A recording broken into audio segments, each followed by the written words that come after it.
Well, that was fun. Went live on the wrong account. So I was late. So we'll give it some time here.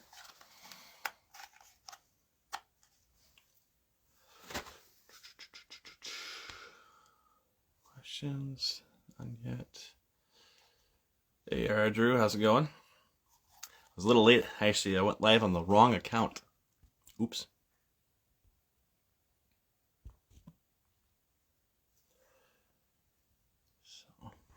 So that's gotta happen.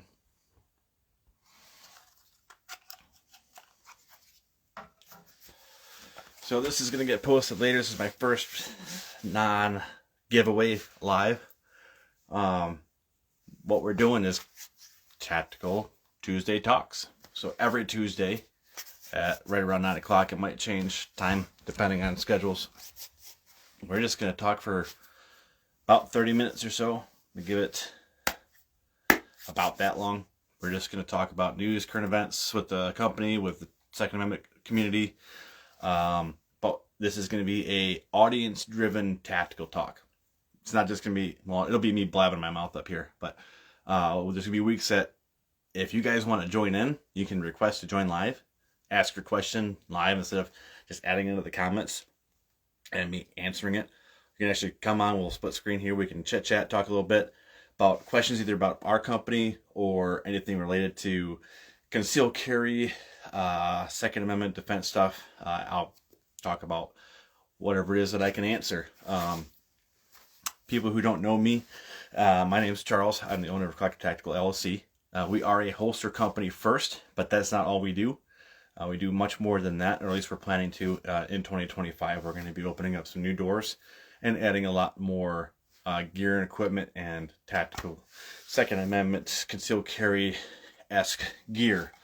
We already offer belts. We have our core belts. I have one here to show everybody. This is one demo setup that we'll go through a little bit later, but we'll go through that in more detail and all the stuff that we make for it. And one of the cool things that we've had for a little bit is our tactical dip carriers. This is actually for belt mount, but I have it set up. I did have it set up on my plate carrier, but I took it off because I needed it for work. So I took it off so that I can put it on my waist, which I'm going to put one in.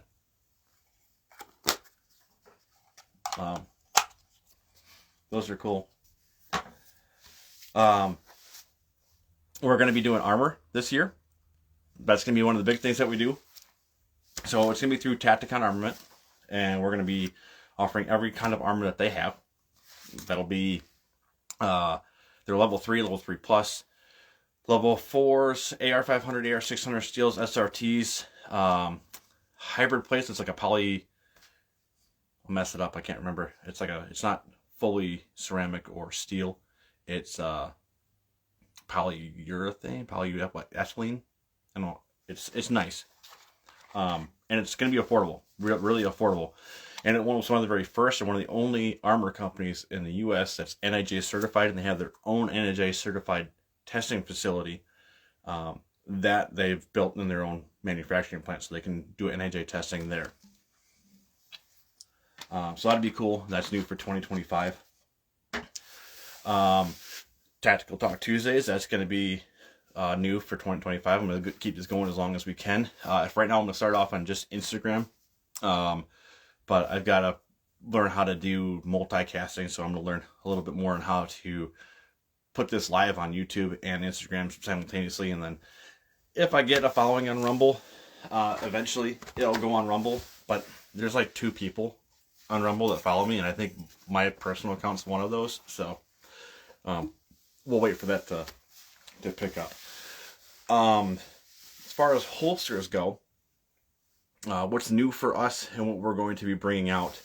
I don't have any yet because we're still sampling it, but one of the things I'm doing is a discrete concealed carry level 2. So it'll be a holster like this or on a paddle that'll have a level 2 hood. So for anybody who does private security, or even like the church, it's been big now. I've been called probably by 4 different church groups that have a church security group. they want to be able to carry concealed with have a hood, some type of level of retention.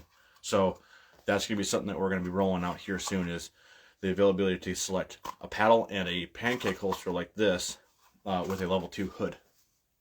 And as well, I had this out. These are some of the new speed clips that we're going to be probably switching out from the multi-molds ones, which I like these, but what I don't like is how much more profile this gives. It does spread it out more, but these are stiffer. They're a little more rigid.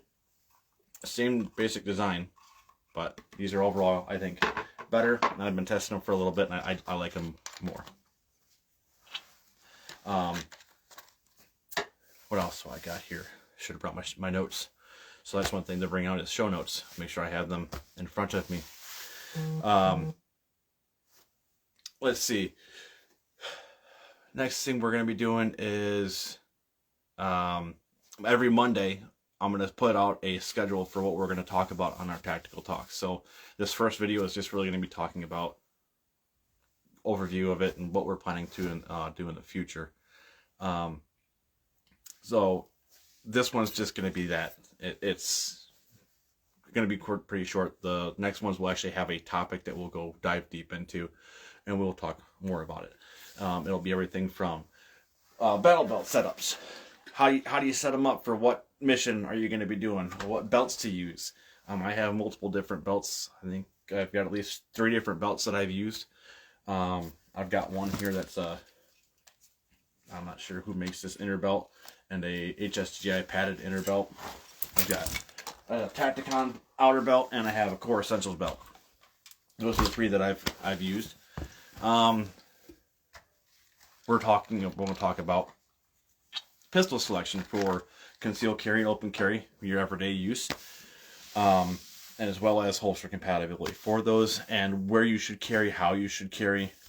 Learn about that as far as like which gun would be best for you to carry, or how to carry it best. That'd be. So I can just do it me right now. We can go into that. I don't mind. Also, we'll have a whole talk on magazines, how to carry them, how many you should carry, what my philosophy is on how many mags you should carry, because it's usually more than what you get with a gun. I think with my Glock is my duty gun and my competition gun. That one, I think I've got 15 mags for it, and that's loaded mags. I have more mags on standby.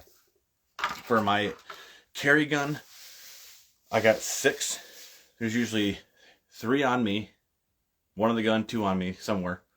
Then at least 2 or 3 in the truck somewhere. And then I usually have some stashed in a bag wherever I'm going, depending on where I'm going. Another thing, I have them here. Fanny packs. Great way to carry. So we have a fanny pack holster in here. Very simple, just ambidextrous. Got a little, some of them come with a little lanyard for depending on the one you have. Slaps inside of a fanny pack or anything that you have. There's totally a bunch of different fanny packs I carry. I offer the Vertex SOCP and the Everyday Carry. Those are like really popular fanny packs for carrying. My Everyday Carry is an M&P 2.0 with a Holosun 507K, and I actually have a Nightstick 550 XL on it right now because my TRL 7 that I had to keep taking it off for holsters, so I've been too lazy and cheap to buy another one for myself. So the TCM 550 from Nightstick is pretty comparable if you've ever seen one. I'm not going to pull it out right now because I think that, I don't know how Instagram is about the live videos. I know YouTube is like that, but it's pretty much a copy. It's a little bit different. So it does need its own holster. I tried. And I carry that with the 15 round flush, and then I also carry 2 17 rounders with the sleeve. My carry before that was a Shield, and I liked it because it was one of the smallest guns to carry at the time. But then all these micro compacts came out, and I was going to get a Hellcat, and I was torn between those. And the M&P was pretty much a Glock 19, but I'm not a Glock fanboy. I have a Glock, but I don't like Glock. So let's just get that straight. I'm not like Dooley and stuff where I'm like anti-Glock. I do have a Glock, and I do shoot the Glock, and I shoot the Glock actually quite well. But I don't prefer it. I prefer my M&P.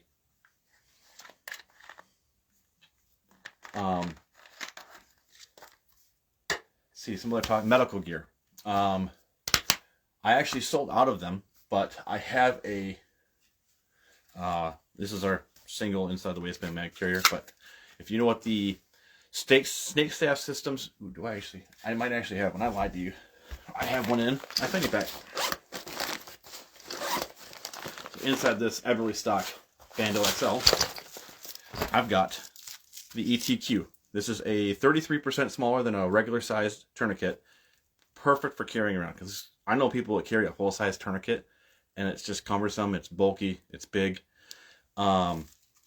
This is great. It's got a little chem light that breaks when you put it on, so you can see it at night that it's been applied. The only thing I will say that I don't like about this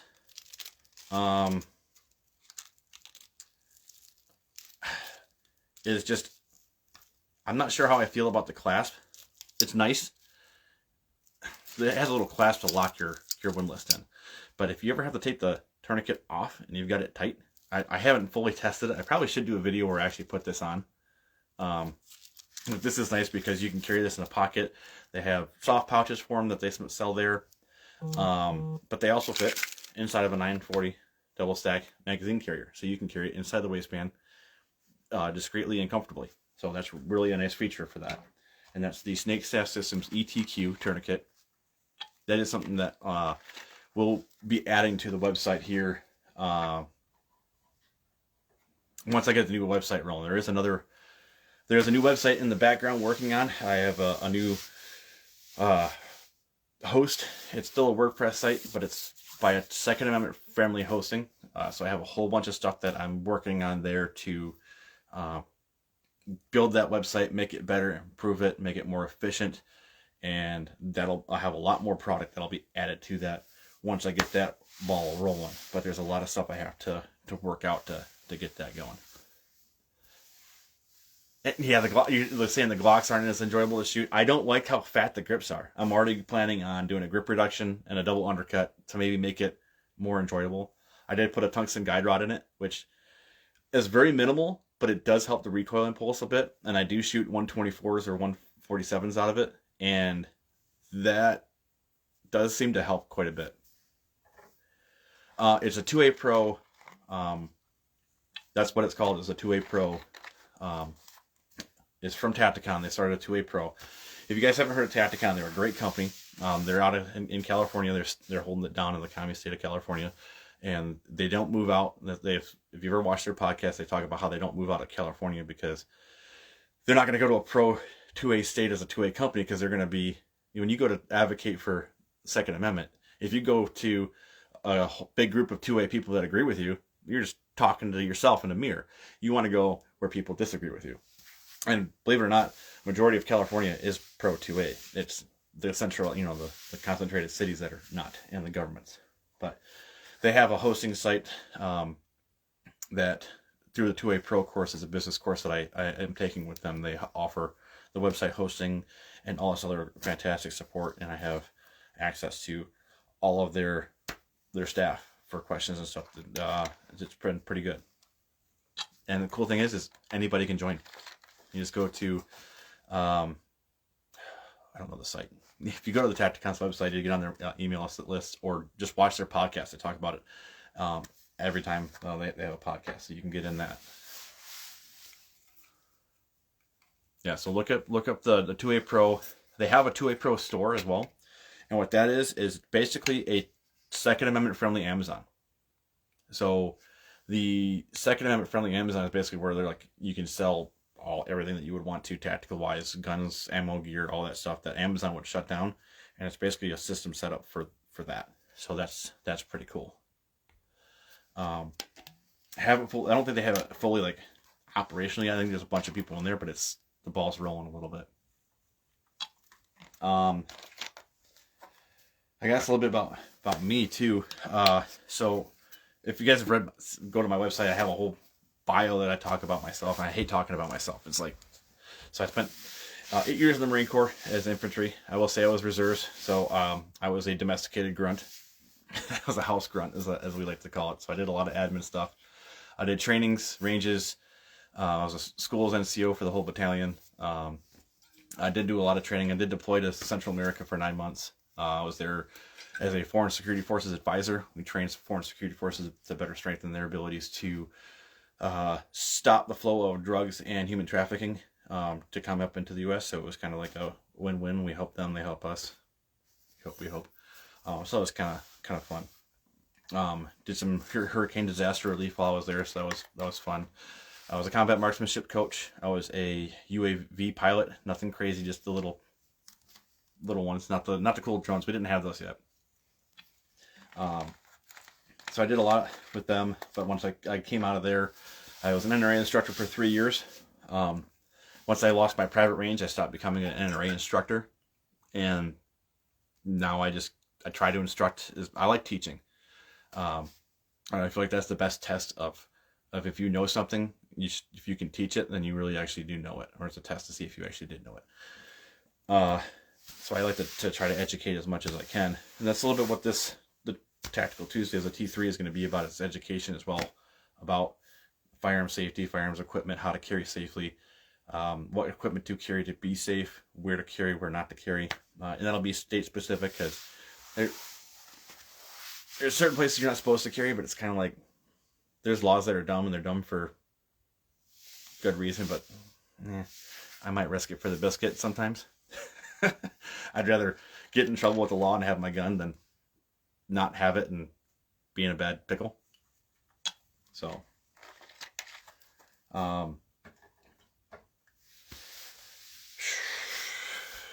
really wish I had my show notes. I'm trying to like throw this out of my pocket here and try to remember what I wrote down.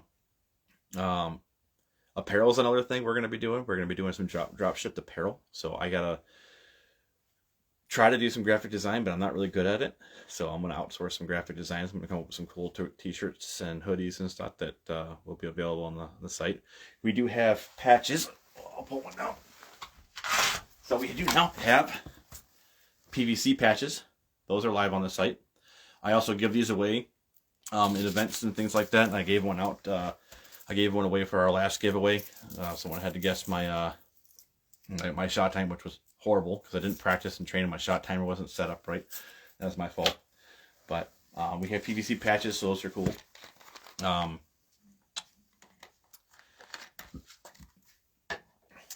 New things, I guess. This is really cool. For the duty setup here, this is the new Blade Tech system that we're going to be rolling out. So this is a Blade Tech drop duty, but this is what I used to run. It is like the Safariland UBL with QLS forks. Really cool. This is kind of the same system, only it uses a disc wheel that locks in place. Hit a little button tab here, and you get 10-degree increments. I don't know if you can hear it locking in place. So you can index this however you need to on your belt, and then lock it in place. They also have it for your smaller equipment, like magazines. Oops. So that's for your smaller equipment. Same idea. Locks in place. This just doesn't have a manual lock like the larger wheel does for your larger equipment, but the smaller one's just still 360 degrees with 10-degree increments. And it locks in place. I have these mounted onto tech locks. They can be mounted onto Molly as well, and certain belts they can mount. I think they'll mount directly to the Safariland ELS. I haven't tested it yet because I don't have that belt, but that's a really cool system and design. I wanted to have more than just the Safariland option because everybody likes the Safariland. It's been tried and true and tested, but there's always other options out there. And so far, the Blade Tech one that I've used is good. The Battle Belt, I guess I'll go back to the belt. This is a Core Essentials belt. If you're familiar with Core, these are a ratcheting system belt. So I wear their everyday carry belt, and it has a ratcheting system. You cut it to size, and it's got an inner belt, and then you can kind of fine tune it. So instead of those duty belts that have the Cobra buckle, you got to pull it through the loop, and it usually always comes loose on you. This is just tighten it up, loosen it up how you need to. So depending on what you're wearing that day or what conditions, you can fine tune adjust it. This one does have the double stitch volley webbing on the outside. The new ones have PALS cutting, so I haven't gotten any of those in yet. But in my next order, I'll be getting the new Battle Belt, which is the B2. They're going to be PALS cut. So it's, if you've ever used this style, they're a pain in the butt to put any type of MOLLE through it, unless they're like those Tactical Tailor, the thin thin plastic MOLLE strips. They are a pain to get through this.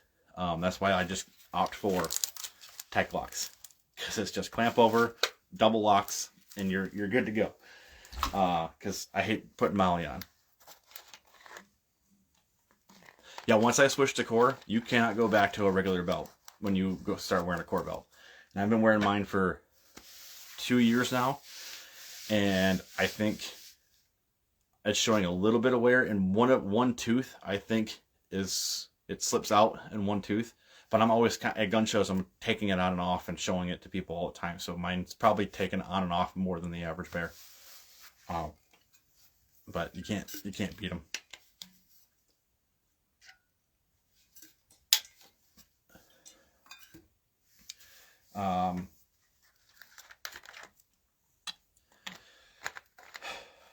I guess for the 3 other people here, is there any other questions you got?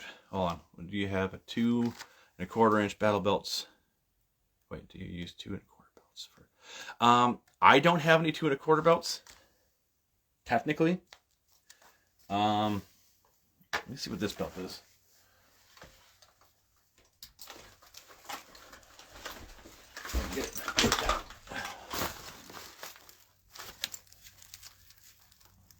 Let me get a measuring tape real quick. I think this one might be close to that.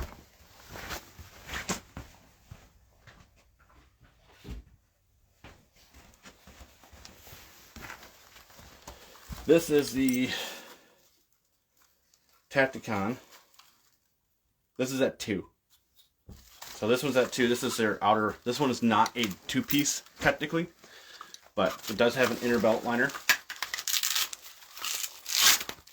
If you ever use these style belts, even the other ones, this is what I recommend. It's a little tactical tip.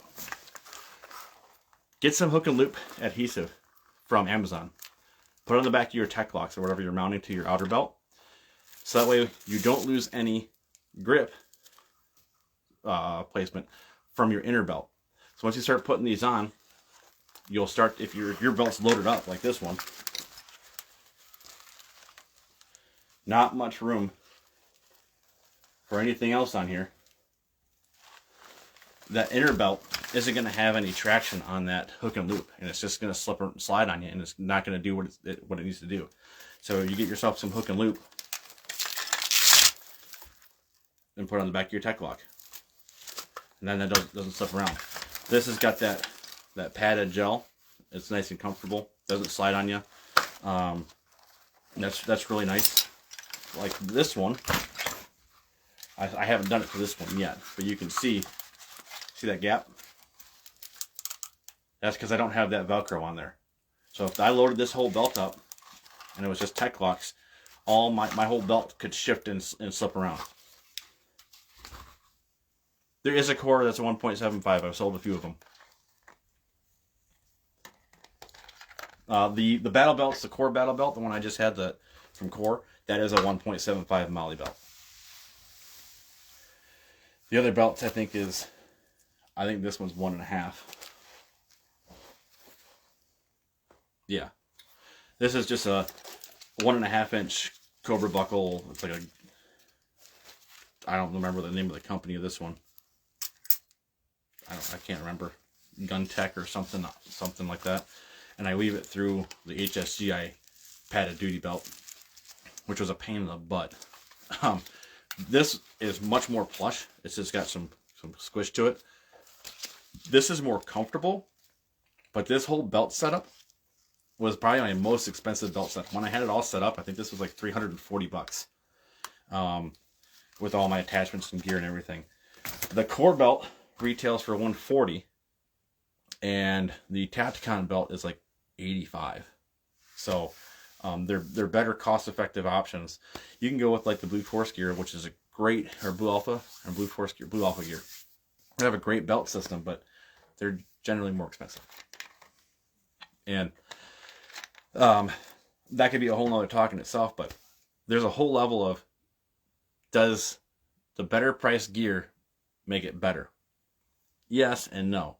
Do I need it for when I'm going to go to the range if I'm lucky once a month and I'm not doing it for work? Do I need, a $500 belt setup?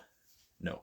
I can get away with a cheap belt setup that maybe it doesn't last as long, but it was cheap enough where I can replace it. But it's gonna last long enough for me and what I'm gonna put it through.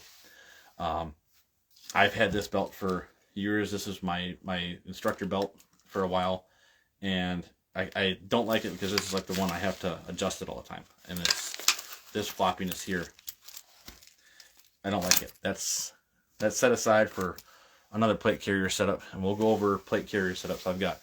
This is my Battle Vest Light. That's my quick grab, and I've got another one that I'll preview here. This is a long sustainment plate carrier. This is set up for kind of longer missions, like out where I'll be out for a much longer time. That one's like throw in the back of the truck and I just grab and go. It's really minimalistic. It's just got mags on it with a placard system. So if I'm doing admin, whatever, I can throw an admin placard on it. If I'm just want to be the medical guy, throw a medical placard on it. So I can set that up real quick and easy to be mission specific really quickly with the placard system. But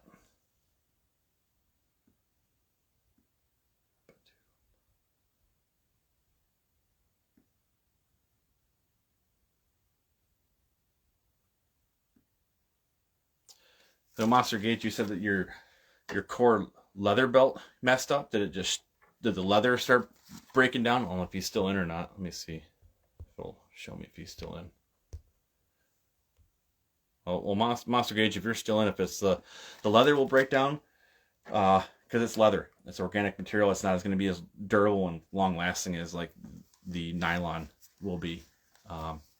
They also state that the leather has only about a 6 to 7-ish load rating, whereas your nylon gun belts, and this is gun belts, not just they have non-gun belts, but they're actual gun belts. The nylon ones have like almost up to a 10-pound load rating, and I think the 1.75 mollies go up to 12 to 14. They have a much higher load rating, which is nice.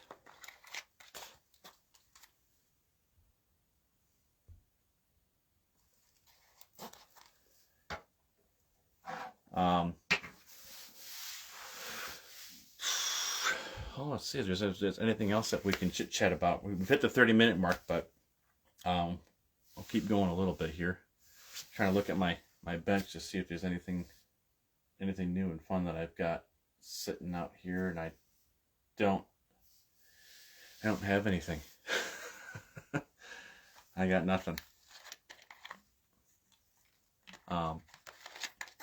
But really the whole point of doing this is there's always gun tubers and these bigger guys doing it, podcasts, and they go live and they talk about stuff related to their company. I haven't done it yet, and I think I needed to do it.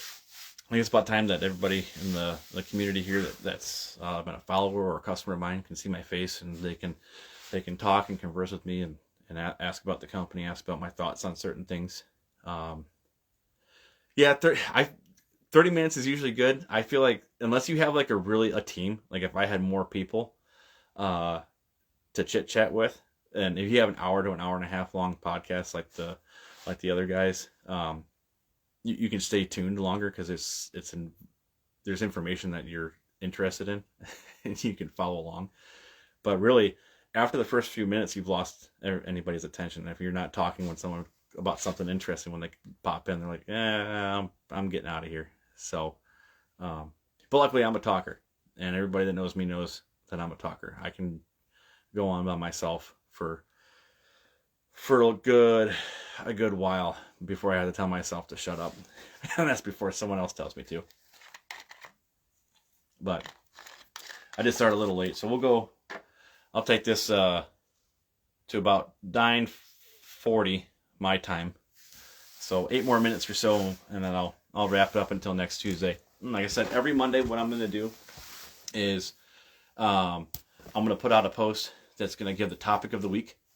If anybody wants to jump in, they can just request to join. I think that's how you do it. Just request to join. I'll accept that you can come on. We can chit chat and talk.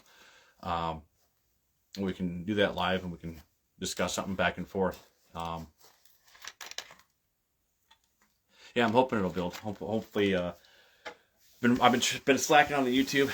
I went hard on it like when I first opened it up, and I've got a couple videos. I got some good stuff, but I'm not trying to get monetized with it. I don't want to do that. It's really just going to be for instruction videos. That's one of the things. So, the biggest thing when you buy holsters is there's first-time holster users and first-time gun buyers. They buy a holster for the first time. They usually buy a crap holster, and they end up with a bin. I've got my bin back there of holsters that I bought before I started making my own. And some of the bigger companies have good instructions, but a lot of the guys like me, there's no instructions. I tried it for a little bit, and I think a lot of them just got thrown in the trash. So I'm going to try to revise that to have more instructions in the holsters when you get them. And I'm going to post videos, and I'll share that content on the website and the social medias to show you when you buy a holster, especially if you get one with a claw, and the way I do our claws is different than most other companies. Just for example, with this is an appendix rig for a Glock 19 with a TLL1 with our belt clip, which is a little bit different than everybody else's. This one so far has been my favorite. It's got a really aggressive grip to it. It's got a nice profile. You can cant them, and a lot of people don't know that when they get their holsters, they're adjustable from a good company. Anyway, I always have 2 retention screws. I try to even get with like the micro pistols, like small pistols, like LCP2s or like Kimber Micro 9s. I still always try to give 2 retention screws. And a lot of big companies like We the People, and some other companies only give you 1. And that's no good. And the screws always come loose because they never tell in the instructions that when you have your first holster, you should lock tight your retention screws. So you should take out your retention screws, put a Blue 242 Loctite on it, and then reset your retention and let it sit for about 12 hours. Because going in and out of the holster will eventually work out those screws. But our claws, oh, that one just moved. I lied to myself. I just used this for a demo, so I just made a fool of myself. But they don't move. They're not supposed to move, and I gotta tighten it down. So I should do that next time I do that live. But we put a screw in here. It's called a clutch screw, or a clutch post. And what that does is that clamps the claw down and secures it in place, so your retention settings are no longer here. They're actually on the back side. And I've had people take it all apart and said I couldn't get the retention, and that's because, well, I failed as a manufacturer to supply proper instruction. So if you have a claw, almost 9 times out of 10, your retention is going to be based on the back. And you take your screws out here to adjust your cant. Other ones that have overhooks, you can adjust your cant and your ride height. If you want an adjustable ride height holster from us, all you have to do is put it in the special instructions when you order that I want an adjustable ride height, and we'll set it up to where you'll have 2 different positions for a deeper carry or a regular carry. And I always put my clips to where you have your knuckles will drag the top of the belt. That's about where I like to put it, and that's about where it should sit. There's a whole bunch of different ones we'll go. I think the first week, next week, the first full episode, we're going to talk about all our holsters, all our options, all the different options. We're just going to go through them. I'm going to have a bin on how I should be more prepared, and we'll have go through everything as far as different clips, different mounting styles, different positions, and everything like that. And Drew, if you need a holster because you got a bunch of crap ones, just let me know. I'll hook you up. I'll get you a cool Fancy Dancy coupon code, and we'll get you set up with a good holster. A couple more minutes here.